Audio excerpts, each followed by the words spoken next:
1장 6절에서 10절 말씀 봉독하겠습니다. 여러분을 그리스도의 은혜 안으로 불러주신 분에게서 여러분이 그렇게도 빨리 떠나 다른 복음으로 넘어가는 데는 나는 놀라지 않을 수 없습니다. 실제로 다른 복음이 있는 것은 아닙니다. 다만 몇몇 사람이 여러분을 교란시켜서 그리스도의 복음을 왜곡시키려고 하는 것뿐입니다. 그러나 우리들이나 또 하늘에서 온 천사일지라도 우리가 여러분에게 전한 것과 다른 복음을 여러분에게 전한다면 마땅히 저주를 받아야 합니다. 우리가 전에도 말하였지만 이제 다시 말합니다. 여러분이 이미 받은 것과 다른 복음을 여러분에게 전하는 사람이 있다면 그가 누구이든지 저주를 받아야 마땅할 것입니다. 내가 지금 사람들의 마음을 기쁘게 하려고 하고 있습니까? 아니면 하나님의 마음을 기쁘게 해드리려 하고 있습니까? 아니면 사람의 환심을 사려고 하고 있습니까? 내가 아직도 사람의 환심을 사려고 하고 있다면 나는 그리스도의 종이 아닙니다. 아멘. 하나님의 말씀입니다. 다 자리에 앉으시기 바랍니다.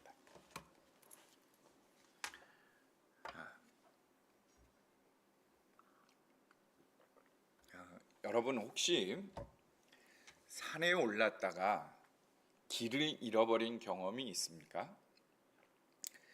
저는 대학교 때 친구하고 오후 늦게 산에 올랐다가 정말 길을 잃어버린 적이 있어요.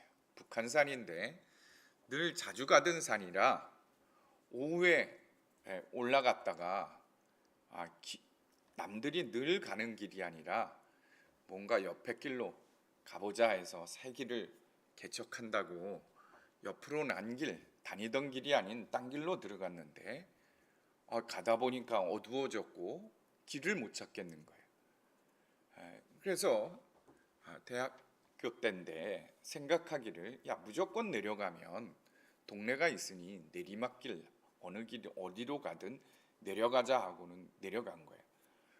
내려가다 보니까 뭐 그냥 길이 아니어도 내려가지지가 않잖아요. 바위도 있고 옆으로 새고 또 새길이 또 나오면 그 길을 따라 내려간다고 가고 얼마를 헤맸는지 모르겠습니다. 분명히 우리가 올라올 때는 한 2시간 올라온 것 같은데 내려간다고 내려가는데도 끝이 안 보이는 거예요. 불빛이 안 보이는 거예요. 얼마나 헤맸는지 모르는 굉장히 두렵더라고요. 그래도 친구가 옆에 있으니까 그러다가 야간 산행을 오르는 사람 후레쉬 불빛을 멀찍이서 보고는 소리를 쳤죠. 그 사람 있는 데로 가서 그 사람이 올라왔던 길을 그 사람이 내려서 어디까지 데려다줘서 내려왔습니다. 저에게는 아주 특별한 경험이었어요. 늘 익숙한 산이고 익숙한 길, 저 북한산 길이었는데 이게 정말 산에서 길을 잃어버린다는 당황스럽고 그러니까 손바닥 같이 안다는 그 산 속에서 헤매게 되더라고요. 요즘 전에도 얘기했지만 점집이 문정성시를 이룬다 그래요. 줄을 쓴다 그래요. 유명한 사람들은 예약을 해야 할 정도라 그래요. 우리나라에 아주 이 문화가 점술 문화가 대단한 것 같아요. 얼마 전에 대통령 후보는 손바닥에 왕자 새기고 나와서 지금 아주 또 난리가 났잖아요. 왜 사람들이 이렇게 점집을 찾고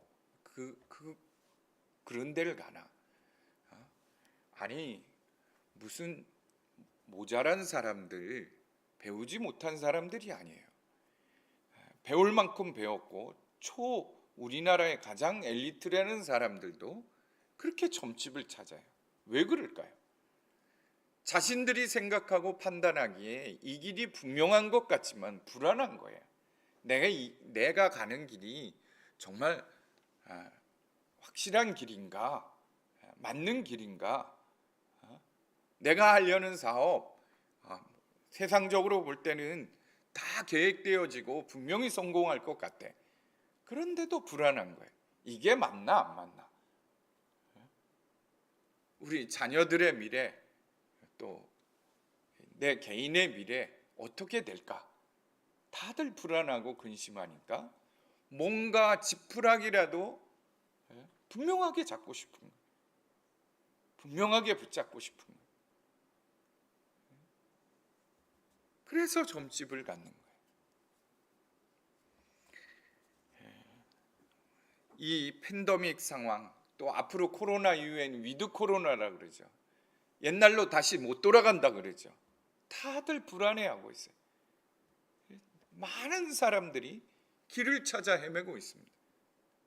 근데 문제는 하나님을 믿고 교회를 다니는 성도들 중에도 불안하기 때문에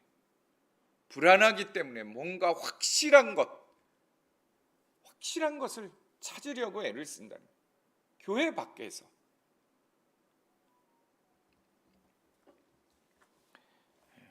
여러분, 이 코로나 팬데믹 시대에 우리 성도들에게 있어서 가장 확실한 길은 무엇입니까?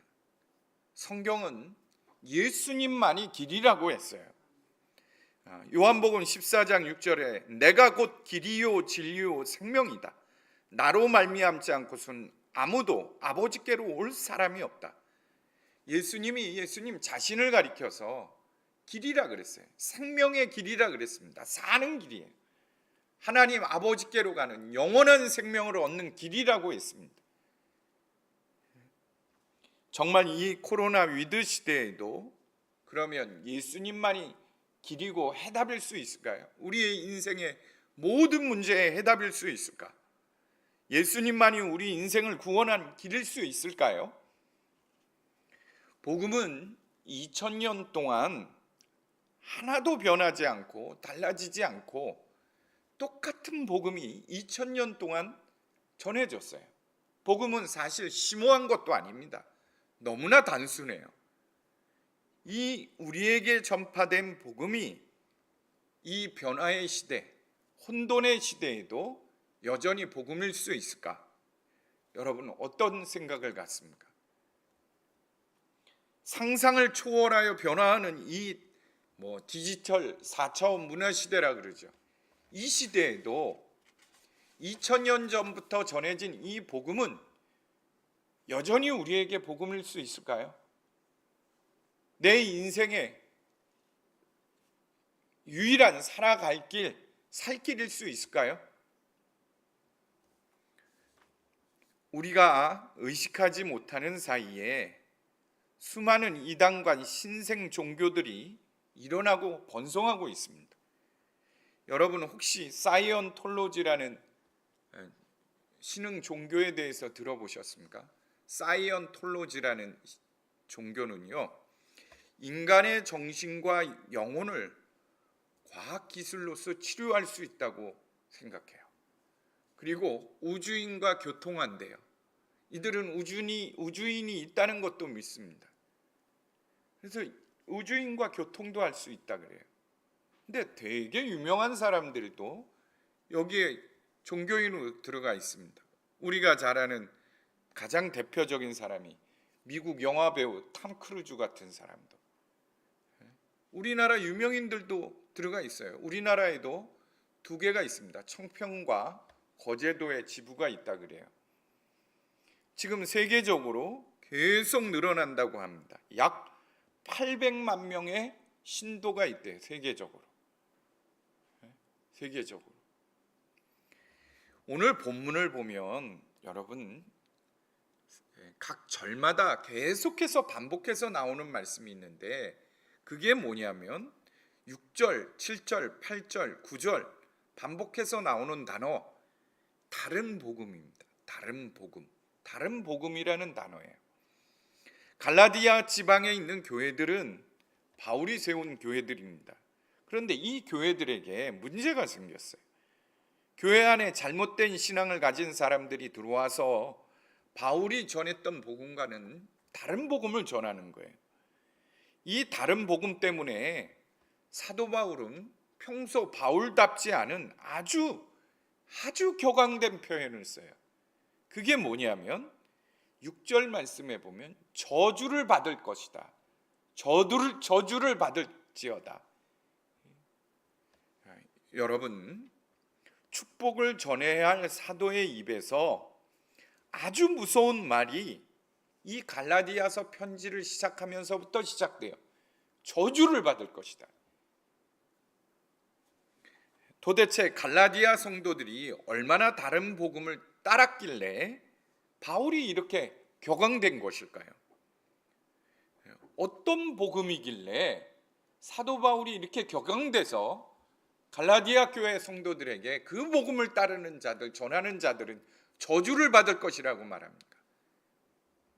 사도 바울은 7절에서 다른 복음이란 다른 게 아니라 그리스도의 복음을 왜곡시키는 거라 그랬어요. 7절 말씀을 보세요. 실제로 다른 복음이 있는 것은 아닙니다. 다만 몇몇 사람이 여러분을 교란시켜서 그리스도의 복음을 왜곡시키려고 하는 것뿐입니다. 여러분, 갈라디아 교회에서 다른 복음이, 바울이 전한 복음과 다른 복음이 전했는데 그 다른 복음은 다른 게 아니라 그리스도의 복음을 약간 왜곡시킨 복음이라는 거예요. 그러면 이 복음을 누가 전했을까? 7절 말씀을 보면 어떤 사람들이 교회 안에 들어와 전했다 그랬는데 이 어떤 사람은 누구냐면 사도행전 15장 1절에 보면 분명하게 나와 있어요. 사도행전 15장 1절에 보면 몇몇 사람이 유대에서 내려와서 신도들을 가르치기를 여러분은 모세의 관례대로 할례를 받지 않으면 구원을 얻을 수 없습니다 하였다. 여러분, 그 어떤 사람들은 누구였냐? 유대 기독교인들이었어요. 유대인이면서 예수를 믿고 개종한 유대 기독교인들. 그들이 들어와서는 바울이 전한 복음을 왜곡시켜서 전하는 거예요. 우리가 로마서에서도 봤잖아요. 로마 교회 안에도 이러한 유대 기독교인들이 복음을 왜곡시키고 다른 복음을 전해서 로마 교회 안에 문제가 생기는 거 이미 우리가 보았습니다. 그들은 그리스도의 복음을 어떻게 왜곡시켰나요? 그들은 예수 그리스도의 복음만으로는 부족하기 때문에 유대교 율법도 지켜야 한다고 전파한 거예요. 예수 그리스도의 십자가와 부활만으로는 우리가 다 구원받기에 부족하기 때문에 할례도 지켜야 하고 유대교 절기도 지켜야 한다고 가르쳤던 거예요. 그러면서 사도 바울은 예수님으로부터 직접 훈련을 받은 사도가 아니기 때문에 빼먹었다는 거예요. 예수님을 믿고 구원받으려면 모세의 율법대로 할례를 받아야 했는데 율법도 지켜야 되는데 그걸 빼먹었다는 거예요. 그런데 보라는 거예요. 예수님 앞에 직접 훈련을 받은 12사도는 다 할례를 받았고 그들은 지금도 유대교 절교를 지키고 있다는 거예요. 그뿐만 아니라 예수님이 스스로가 율법을 폐하러 온 게 아니라 율법을 완성하러 왔다 이렇게 말씀하시지 않았냐? 그러면서 그들에게 그리스도의 복음만으로는 부족하니 율법도 지키고 할례도 행해야 너희들이 온전한 구원을 받는다는 거예요. 물론 그들이 그렇게 말하는 것은 세상적으로 생각할 때는 근거가 있어요. 아니, 처음 예수 믿는 이방인들에게 있어서는 그래, 예수님이 뭐 다른 데에 예언되어진 게 아니라 저들이 그렇게 지키라는 율법, 구약 속에서 예언되어지니까 구약 율법도 맞지 않냐? 이렇게 생각할 수 있는 거예요. 더욱이 우리가 다른 하나님이 아니라 저들이 믿어왔던 하나님을 믿는 거 아니냐? 그러니 저들은 수천 년 동안 조상들이 믿어왔던 그 구약 성경을 가지고 있는데 그럼 그 성경 말씀도 하나님의 말씀 아니냐? 그러니 오히려 저들이 말하는 이야기 율법도 지켜야 된다는 말이 맞지 않냐? 그런 생각을 할 수 있는 거예요. 또 하나는 그렇다고 저들이 하나님 부인하고 예수님 부인하고 하나님 믿지 말자 그러는 거 아니잖아. 하나님 더 잘 믿으려면 예수님 더 잘 믿으려면 율법도 지키고 할례도 행하라는 건데 우리가 예수님 부인하는 거 아니잖아. 복음 부인하는 거 아니잖아. 할례 더 받고 잘 믿기 위한 건데, 이왕이면 어떻게 예수님 믿습니다 하면 다 구원받아? 우리가 뭔가 애쓰고 노력도 있어야지. 그래야 진정한 구원의 의미도 있는 거 아니야? 이렇게 생각할 수 있는 거예요. 그들이 다 거기에 빠져들었습니다. 그런데 사도 바울은 오히려 이것이 하나님을 더 잘 믿고 예수님을 잘 믿는 게 아니라 이런 식으로 그리스도의 복음을 왜곡하는 것은 하나님으로부터 멀어지는 거라 그랬어요. 하나님으로부터 떨어져 나가는 거라 그랬습니다. 6절 말씀을 보세요. 바울은 매우 놀랐다 그랬어요. 성도들이 그렇게 빨리 다른 복음을 접하고 거기 넘어가는 것이.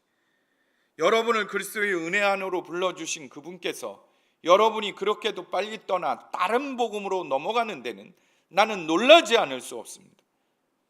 여러분, 놀라움을 감출 수 없는 것, 바울이 이 믿는 사람들, 다른 복음을 믿는 사람들은 자신이 하나님으로부터 떨어져 나가고 그리스도로부터 떨어져 나갔다고 생각지 않는데, 사도 바울은 떨어져 나갔다는 거예요. 다른 복음을 믿으면 떨어져 나가는 거라는 거예요.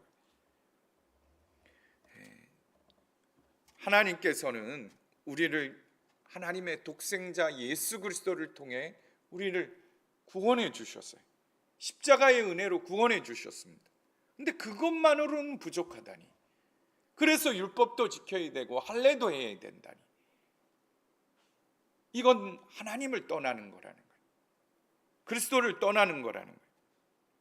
여기서 떠난다는 말 메타티네스테라는 원어는요, 헬라어 원어는 이탈, 탈영 이럴 때 쓰는, 군대에서 군인이 이탈하고 탈영할 때 쓰는 단어. 여러분, 갈라디아 지방의 모든 교회 성도들이 이 모든 사실을 알고 선택한 것은 아닙니다. 다른 복음을 떠나면 하나님을 떠난다고 생각지 않고 오히려 하나님을 더 잘 이해하고 믿을 수 있다고 생각했기 때문에 거기에 빠진 거예요. 갈라디아 교인들은 하나님을 안 믿는 것도 아니고 예수님을 부인한 것도 아닙니다. 아니, 오히려 하나님을 잘 믿기 위해 율법을 따르고 할례를 받았다는 거예요. 오히려 그들은 유대인들이 전하는 다른 복음이 더 영적이고 자신의 영적인 성장을 위해서 필요할 것 같아서 율법도 따르고 할례도 받겠다는 거예요. 성도 여러분, 사단 마귀는 그리스도의 복음을 훼손시켜 믿게 합니다. 더 잘 믿는 것 같은데 영적으로는 오히려 더 공허하게 만드는 것이 이 다른 복음인 거예요. 인간적인 열심과 열정은 일어나지만 오히려 영적으로 더욱 피폐해지는 것이 이 다른 복음입니다. 왜냐하면 다른 복음은 예수님과 우리 사이에 틈을 생기게 만드는 거예요. 예수님과 우리가 하나 되었는데 그 사이에 뭔가 부족한 것 같으니까 끼워 넣는 거예요. 자꾸 그 틈이 벌어지는 거예요. 마치 에덴 동산에서 아담과 하와가 사단이 유혹할 때 어떻게 해요? 틈을 노리잖아요. 정령 죽는다고 했냐? 이거 먹으면 정령 죽는다고 했냐? 아니야. 이거 먹으면 눈이 하나님과 같이 밝아지기 때문에 먹지 말라 그래요. 시작은 항상 그 틈을 비집고 들은 거예요. 내가 예수님 안 믿는 거 아니야. 하나님 더 잘 믿고 예수님 더 잘 믿기 위해서는 이렇게 믿어야 된다니까. 요거 더 더해줘야 한다니까. 여러분, 다른 복음은 예수님으로부터 멀어지게 해요. 그 증상이 뭐냐? 영적으로 점점 메말라져 가는 거예요. 영적으로 메말라지고 영적인 공허함과 메마름이 그거를 채우기 위해 이 다른 복음을 전하는 이단들은 사람의 열심을 잡아내는 거예요. 그 영적인 공허함을 채우기 위해 열심과 충성을 이끌어내는 거예요. 인간적인 노력을 이끌어내는 거예요. 왜 이단들이 그렇게 열성적이고 광적일까? 다른 복음이기 때문에. 우리가 윤리도덕적 부패는 쉽게 분별합니다. 우리 안에 있는 양심을 통해 쉽게 분별해요. 안 그렇습니까? 죄 짓는 거는 쉽게 분별하잖아요. 그렇지만 복음의 교묘한 왜곡해서는 영적인 분별력이 없으면 구별을 하지 못해요. 여러분, 기독교 역사 속에서 교회가 가장 심각하게 무너졌던 것은 교회 안에 도덕적 부패, 타락이 아닙니다. 우리가 보통 중세를 암흑기라 그래요. 그런데 중세 암흑기가 기독교 문화에서는 가장 기독교 문화가 꽃을 폈을 때예요. 그런데 왜 중세를 영적인 암흑기라 그럽니까? 그들은 그리스도의 중세 시대 때는 복음만, 예수 그리스도의 십자가 복음 외에 덧붙이기 시작한 거예요. 성모 마리아를 섬기기 시작했고, 그들은 예수 그리스도의 십자가 보혈만 믿고 구원받는 게 아니라 면죄부라는 것으로 구원받을 수 있다고 면죄부도 판매했어요. 그들이 하나님 부인한 거 아닙니다. 중세시대 때 예수님 부인한 거 아니에요. 그리고 그들은 얼마나 그 공허함을 채우기 위해 열심을 만들었습니까? 중세 수도원에 들어가서 그 고행을 통해서 봉사 헌신을 통해 그걸 채우려고 한 거예요. 심지어 십자군 전쟁에 수십만 명이가 죽었습니다. 그 열심으로 끌어낸 거예요. 그 공허함을 채우기 위해.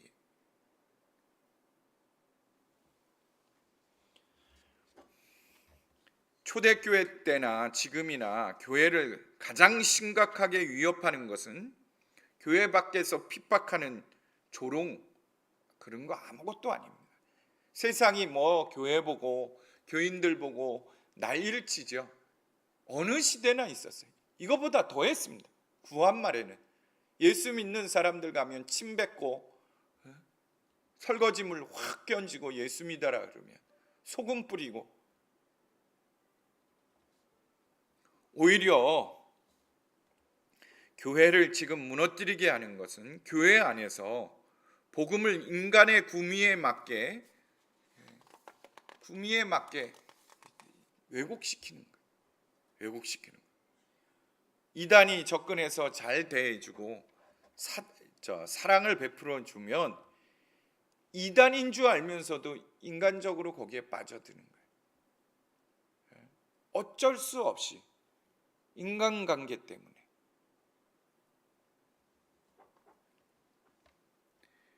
자신이 필요한 것을 이단들은 아주 잘 알아요.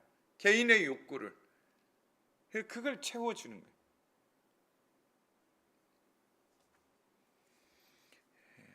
여러분, 이걸 꼭 알아야 돼요. 그들이 그렇게 사랑을 베풀어 주는 것 같고 내 욕구를 충족시켜 주는 것 같지만 결국은 그게 올무가 된다는 거예요. 내 생명을 멸망으로 이끄는 거예요. 결국에는 망하는 길입니다. 망하는 길이에요. 나뿐만 아니라 가족이 다 망하는 길이 돼요. 처음에는 필요한 거, 세상적인 거 다 공급해주고 그러니까 좋겠지만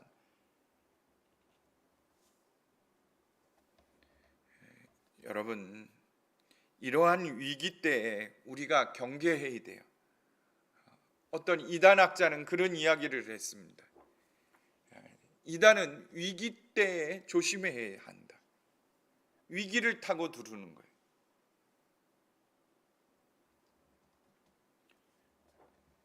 요즘 이단들 참 많죠. 한국에.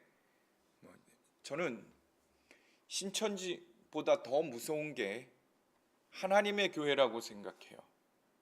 거기는 신천지처럼 무슨 교회 안에 들어가 교회를 숙주 삼아 성도들을 포섭하고 빼내고 이런 일 하지 않습니다. 그들은 기성교회처럼 똑같이 전도해요. 가보호 방문하면서 전도하고 똑같이 길거리에서 복음합니다. 그런데 신천지보다 더 커요.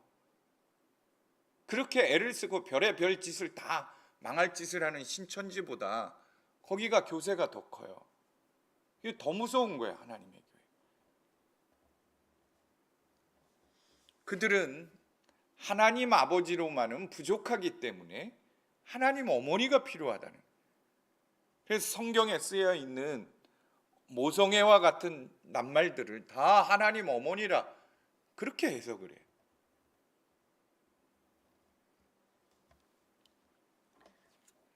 여러분, 우리 교회에도 제가 요즘 신천지에 관심이 있어서 이렇게 들어보면서 그 성도가 그렇게 했던 거 혹시 그거 아닌가? 아니 바깥에 있는 여기를 우리 교회를 주변을 맴도는 사람이 어느 큰 교회 속장이래, 우리로 얘기하면 속장이래요. 이 지역에 그 사람이 우리 교회 누구 한 사람을 커피숍에서 만나갖고는 내가 꿈을 꿨는데 당신의 꿈을 꿨다고, 혹시 이런 일이 일어나지 아니하고 꿈을 얘기하고 자기 꿈을 해석해 주는 거예요. 그 사람의 얘기를 속속들이 다 얘기를 하는 거예요. 깜짝 놀라는 거예요. 듣다 보니까 아니라는 생각이 들어서 목사님 자기하고 기도원 가자고 그러더라는 거예요. 어떻게 알았을까? 신천지 수법이라 그러더라. 주변에 있는 사람들이 정보를 모아다 주면 어느 날 우연히 만난 것처럼 만나갖고는 내가 기도해 보니까 당신이 이렇더라 신령해 보이고 의지하게 만드는 거예요. 그리고는 데려가서 교육시키는 거, 빠져들게 하는 거예요. 여러분, 이렇게 교회 안에 가만히 들어와 이렇게 이단 복음을 전하는 것은 갈라디아서 2장 4절에 보면 초대교회 때부터 있었어. 몰래 들어온 거짓 신도들 때문에 할례를 강요받는 일이 있었던 것입니다. 그들은 우리를 노예로 만들고자 하여 그리스도 예수 안에서 누리는 우리의 자유를 엿보고 있습니다. 이른바 신천지의 모략 작전이죠. 교회 안에 들어와 가만히 성도들을 한 명 한 명 뺏어가는 거예요. 제가 우리 교회 성도들 8년 동안 하면서 일어났던 일들 가만히 뒷이야기들을 들어보면 이게 정말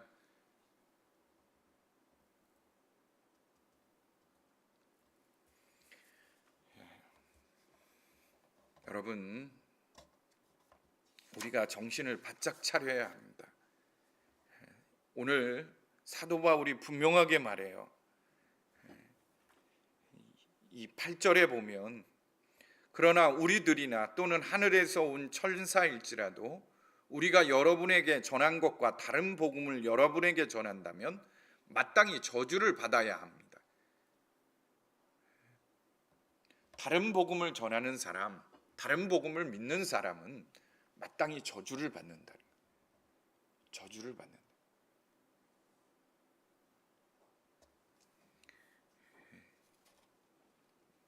바울이 전한 복음은 사람의 뜻을 따라 된 게 아닙니다. 여러분, 복음은 하나님이 직접 계시해 준 거예요. 눈에 보이지 않는 하나님, 그 하나님이 우리 죄를 사하시기 위해 인간의 몸을 입고 이 땅에 현현한 거예요. 계시한 거예요. 그 예수님이 십자가에서 우리를 위해 피 흘려 죽으시고 부활하셨어요. 이게 우리에게 나타난 큰 계시입니다. 이거 외에 뭐가 더 필요하겠어요? 하나님의 무슨 심오한 것, 성경에 심오한 것 다 말장난인 거예요. 성경은 결국은 구약 신약을 통틀어서 이 하나님의 아들의 계시, 이것을 증명하기 위해 쓰여진 겁니다.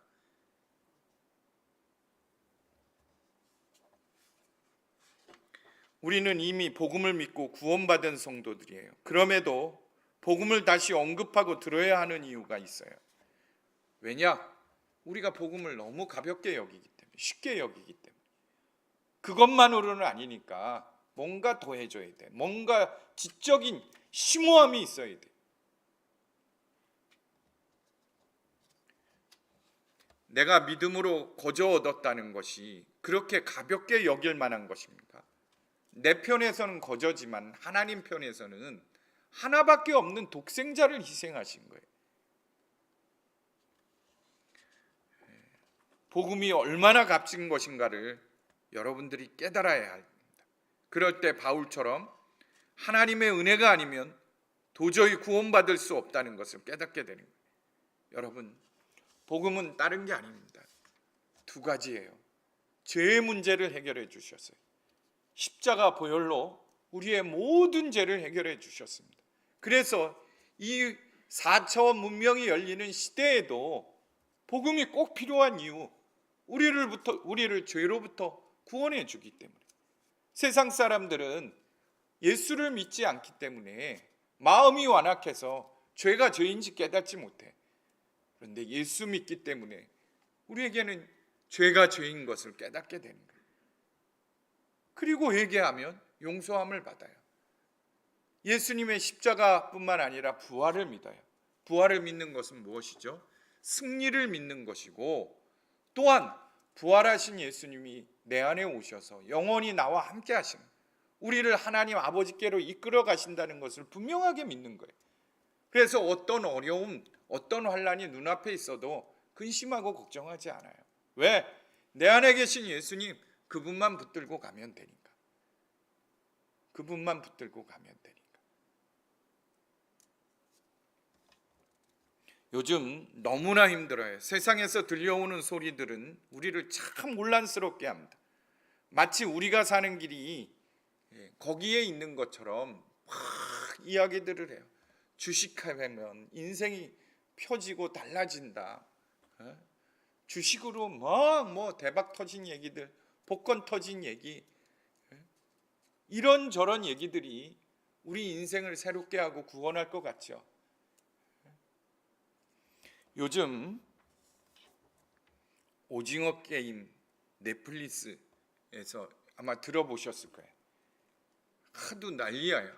그것이 넷플릭스에서는 세계적인 1위 드라마가 됐대요. 미국에서도 처음으로 한국이 만든 이 오징어 게임이 1위를 차지했대요.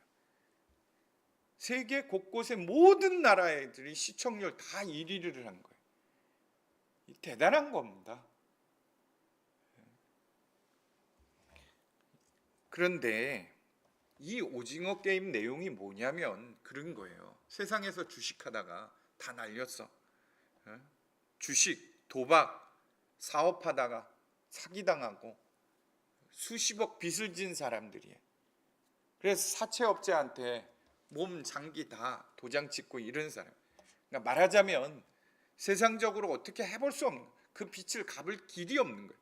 거기에는 고등학교 졸업한 사람도 있지만 저 동네에서 천재 났다고 서울대 나온 사람도 나와요. 변호사도 나오고 각색의 사람들이 다 참여를 하는 거예요. 근데 어느 날 그들에게 초청장이 와요. 이 게임에 참석하라. 이 게임을 참석하면 수백억을 받는데 470 몇 억을 받게 되는 거예요. 456억. 그래서 사람들이 게임에 들어가 봤어. 근데 게임은 우리 늘 하던 누구나가 하는 게임이에요. 첫 게임이 무궁화 꽃이 피었습니다. 움직이면 죽는 거잖아요. 근데 장난으로 죽는 게 아니라 진짜 죽이는 거예요. 총으로. 무궁화 꽃이 피었습니다 했는데 움직인 사람 진짜 총으로 쏴 죽이는 거예요. 난리가 났어요. 중간에 그 게임의 법칙이 있는데 반 이상이 게임을 반대하면 스톱되고 다 나가는 거예요. 다시 자기 자리로 돌아가는 거예요. 그래서 그 안에서 470 몇 명이 게임하다가 중단을 하고, 야, 이거 이렇게 죽고 진짜 이렇게 죽는 게임이라면 그만하자. 그리고는 다 돌아갔습니다. 세상으로 나와요. 다시 복귀합니다. 근데요, 그들이 다 다시 들어가요. 세상에 나와 보니까 희망이 없는 거예요. 길이 없는 거예요. 죽어도 좋다는 거예요. 나와서 내가 60 몇 억을 어떻게 갚아? 내가 빚진 거 몇 억을 어떻게 갚아? 차라리 거기 가서 목숨을 걸고 해서 400몇 억 받으면 476억인가요? 받으면 인생이 달라지고 펴지는데 나왔다 그들이 다시 다 들어가요. 그 게임에 다시 들어가는. 왜? 자신이 살 길은 그것밖에 없으니까 목숨을 걸겠다는 거예요. 여러분, 이게 우리나라 사람들, 조선일보에 어제 신문에 났어요. 한국의 사람들이 지금 어떻게 살고 있는지. 빚더미에 눌러 앉아 눌린 사람들이 어떻게 살아가는지를 처절하게 보여주는 드라마다였고, 거기 빚지고 고시원 생활하고 가정이 깨진 사람들 얘기, 사례들을 쭉 적더라고요. 근데 이게 우리나라만 그런 게 아니라 놀라운 것은 세계적으로 이런 상황이라는.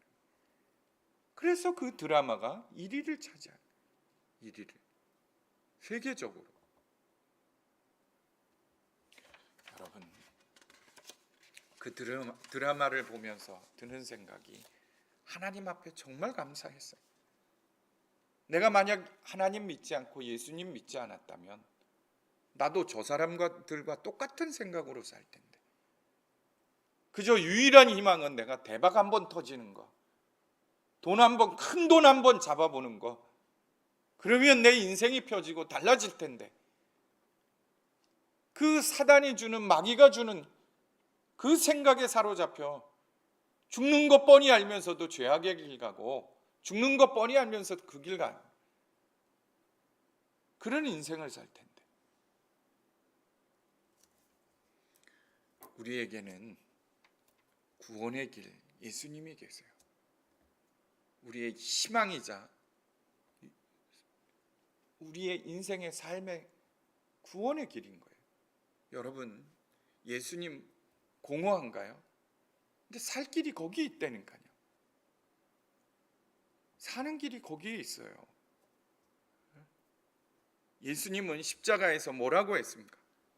다 이루었다 그랬어요. 다 이루었다. 다 이루었다는 것은 우리의 죄의 문제만 해결했다는 거 아니에요. 우리 인생의 모든 문제에 해답이 되셨다는 거예요. 이 코로나 팬데믹 상황 힘들고 어렵죠. 앞이 안 보이죠. 눈 감으면 미래가 염려되죠. 걱정하지 마세요. 예수님이 분명히 말씀하셨어요. 내가 사는 길이다. 나는 길이요 생명이라고 말씀하셨어요. 주님만이 우리의 길이 되십니다. 꼭 붙으세요. 다른 복음은 없어요. 다른 길은 없습니다. 주님만이 우리의 길이 되는 거예요. 사는 길입니다.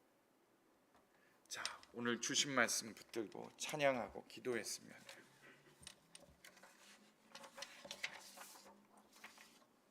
380장 찬양합시다.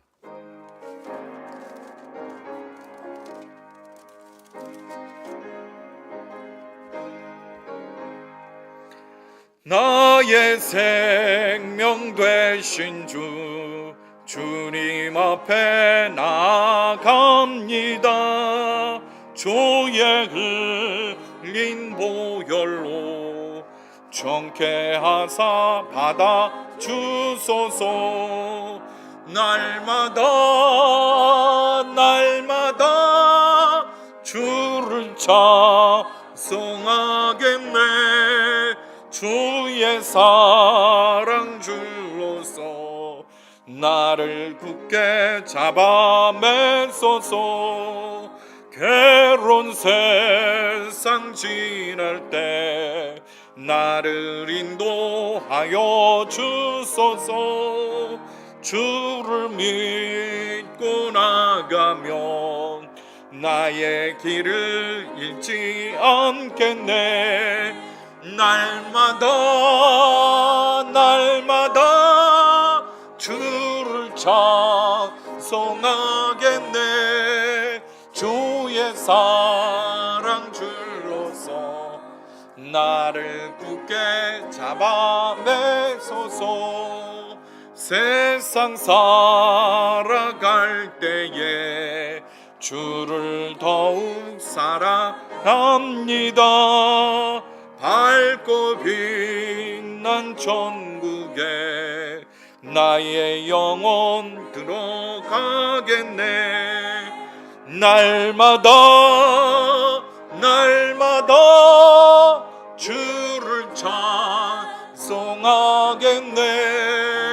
주의 사랑 줄로서 나를 굳게 잡아내소서.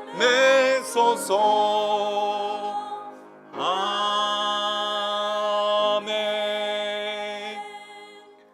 여러분, 이 오징어라는 영화, 이게 10년 동안을 각본을 쓴 사람이 우리나라 영화사에다 10년 동안 매달렸대요. 아무도 받아주지 않았습니다.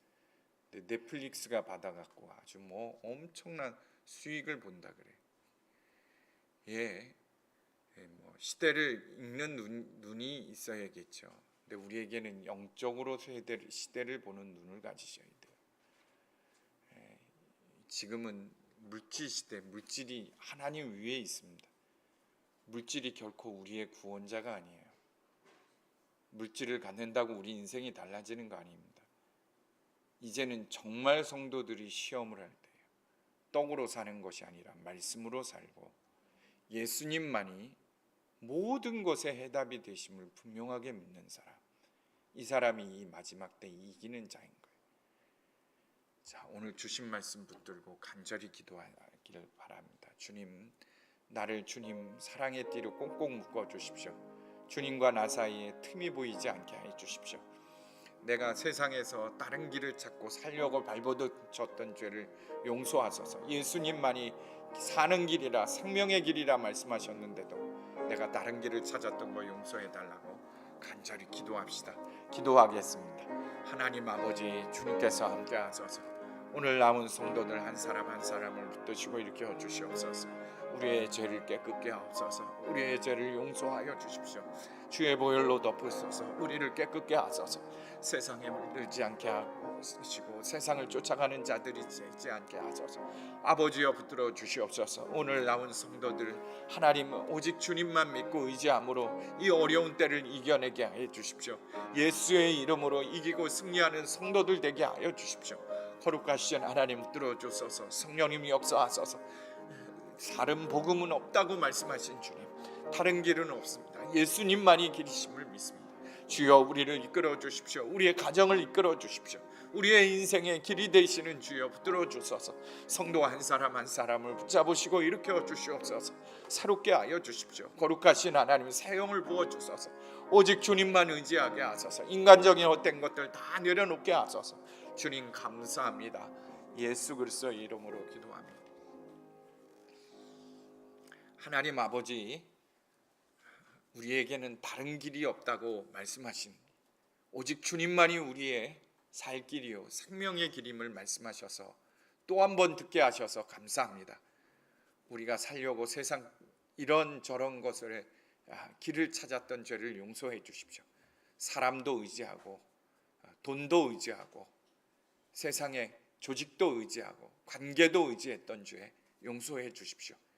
이제는 오직 하나님의 아들이신 예수 그리스도만을 의지하게 하셔서 이 어려운 때를 넉넉히 이겨내는 성도들 되게 하여 주옵소서. 주께서 함께 하셔서 조금도 주님과 우리 사이에 틈이 생기지 않도록 사랑의 줄로 꽁꽁 묶어 주십시오.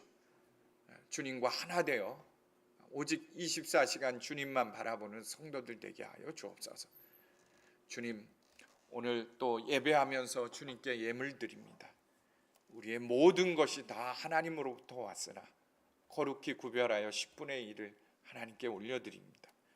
주님 축복하셔서 말라기에 약속하신 대로 11조 헌금을 드리는 자에게 하나님 큰 복을 주십시오. 차고 넘치는 은혜를 주시고 우리의 영이 메마르지 않도록, 우리 가정이 메마르지 않도록 그리스도의 사랑과 은혜로 충만케 하여 주십시오. 또 물질로 인해 시험 들지 않도록 오늘 헌금을 드린 모든 성도들을 축복하여 주옵소서. 감사 헌금을 드리고 또 교회 건축 헌금과 선교 헌금, 주일 헌금 드린 손길마다 하나님의 큰 손이 되게 하시고 예수님의 구원의 손길이 되게 하여 주셔서 도리어 주변에 있는 많은 사람들을 돕고 구원하는 성도들 되게 하옵소서. 오늘 육신이 불편하여 나온 성도 치유하여 주십시오. 치유의 하나님, 나는 치유하는 하나님이라 말씀하신 대로 하나님 치유하여 주소서. 온몸이 회복되고 하나님 앞에 서게 하여 주옵소서. 이제는 우리를 죄에서 구원하신 예수 그리스도의 십자가의 은혜와 하나님의 외아들을 주시기까지 사랑하신 그 크신 사랑과 보혜사 성령님 내주하시고 교통하시며 충만케 하시며 오늘 주님 앞에 오직 예수님만이 구원의 길이요 생명의 길임을 다시 한번 고백하고 주님께 붙들린 모든 성도들 가운데 영원히 함께 하시기를 간절히 축원하옵나이다. 아멘.